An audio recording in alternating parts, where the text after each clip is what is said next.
The elephant in the room. Why we need to talk about mental health myths.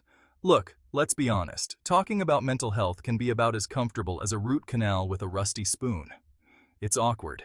It's uncomfortable. And most people would rather stare at their phones and pretend they're suddenly very interested in grout cleaning tutorials. But here's the thing. We can't afford to ignore this anymore. Mental health myths are like those weird, persistent rumors that your aunt's neighbor's cousin swears are true. They're insidious, they spread faster than a TikTok dance craze, and they're about as accurate as a pigeon trying to predict the weather. These myths, these dangerous little nuggets of misinformation, prevent people from seeking the help they desperately need. They perpetuate stigma, shame, and silence. And that's a problem. A big one. We're talking about people's lives here. So buckle up, Buttercup, because we're diving headfirst into the murky waters of mental health myths and why it's time to drain this swamp of misinformation.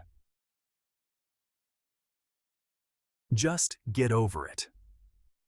Busting the myth of mental illness as weakness. Let's address the elephant in the room, or rather, the myth in our minds. Mental illness is not a sign of weakness. It's not a character flaw. It's not a choice. Imagine telling someone with a broken leg to just walk it off. Sounds ridiculous, right?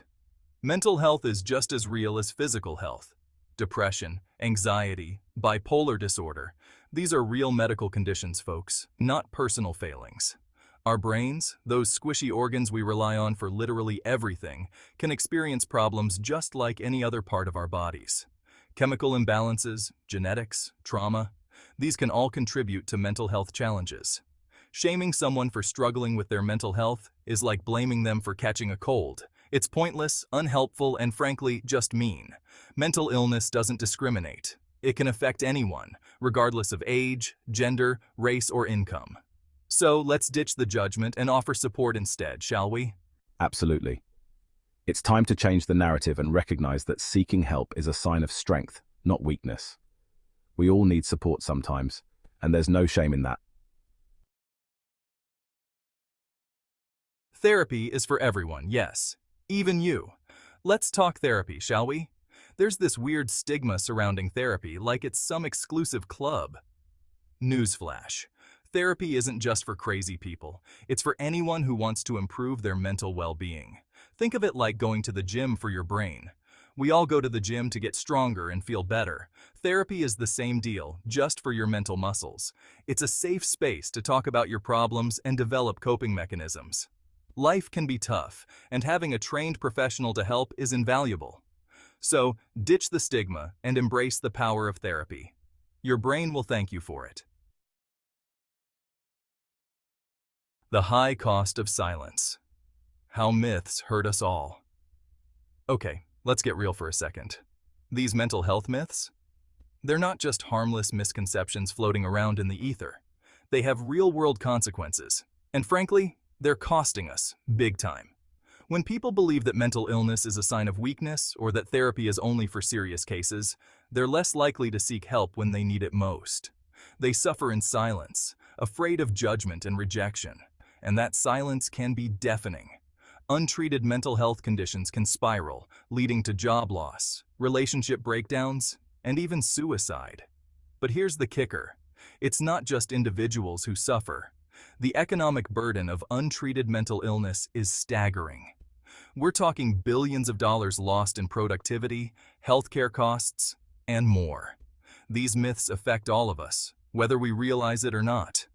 By perpetuating these harmful misconceptions, we're contributing to a culture of shame and silence that prevents people from getting the help they need. It's time to break the cycle. Indeed, the data shows that the economic impact of untreated mental health issues is immense. We need to address these myths head-on to create a more supportive and understanding society for everyone. Look, I get it. Sometimes these issues can feel abstract, like something you read about in a textbook or see on a PSA. But behind the statistics and the medical jargon are real people, just like you and me, who are struggling every single day. Take Sarah, a single mom working 2 jobs to make ends meet. She's been feeling overwhelmed and anxious for months, but she's too afraid to seek help. She's worried about what people will think, afraid of being labeled as weak or unfit to be a mother. Or how about John? a high school athlete who seems to have it all: the grades, the popularity, the athletic prowess. But beneath the surface, John is battling crippling anxiety. He's terrified of failure, of letting his family and friends down. He puts on a brave face, but inside, he's crumbling. These are just two examples of the countless stories out there, stories of real people struggling with real challenges. These stories remind us that mental health issues don't discriminate. They can affect anyone, regardless of their background, their circumstances, or their outward appearance. Knowledge is power, arming ourselves against misinformation. So, how do we fight back against these pervasive myths? It starts with education. We need to arm ourselves with accurate, evidence-based information about mental health. We need to learn to recognize the signs and symptoms of mental illness, not just in ourselves, but in our loved ones as well. There's no shame in not knowing everything. In fact, acknowledging that we don't have all the answers is the first step towards seeking them out. Thankfully, we live in an age where information is readily available at our fingertips. We have access to a wealth of resources, from reputable websites like the National Institute of Mental Health to countless books, articles, and podcasts dedicated to mental health awareness. But it's not enough to simply consume information. We need to become critical thinkers, able to discern fact from fiction. We need to question the myths and misconceptions we encounter and challenge them with evidence and empathy. This isn't just for fun, folks, the serious side of mental health. Look, I know what you're thinking. This is a lot to process. It's heavy stuff. And honestly, it's a lot easier to just stick our heads in the sand and pretend these issues don't exist. But here's the thing. We can't afford to be complacent any longer. Mental health is not a joke. It's not something to be taken lightly or dismissed as all in your head. Mental illness is real, it's prevalent, and it's time we start treating it with the seriousness it deserves. This isn't about being politically correct or jumping on some trendy bandwagon. This is about saving lives. It's about creating a world where people feel safe and supported seeking help for their mental health, without fear of judgment or discrimination. It's about recognizing that mental health is just as important as physical health, and that it deserves the same level of care, attention, and compassion. Let's get loud. Breaking the stigma, one conversation at a time. We've come a long way in terms of mental health awareness, but we still have a long way to go. The stigma surrounding mental illness is deeply ingrained in our society, and it's going to take a collective effort to dismantle it. But here's the good news. We all have a role to play in this fight. We can start by simply talking about mental health more openly and honestly. Share your own experiences if you feel comfortable. Listen to your friends and family members who are struggling. Educate yourself and others about mental health issues. Challenge harmful stereotypes and misconceptions whenever you encounter them.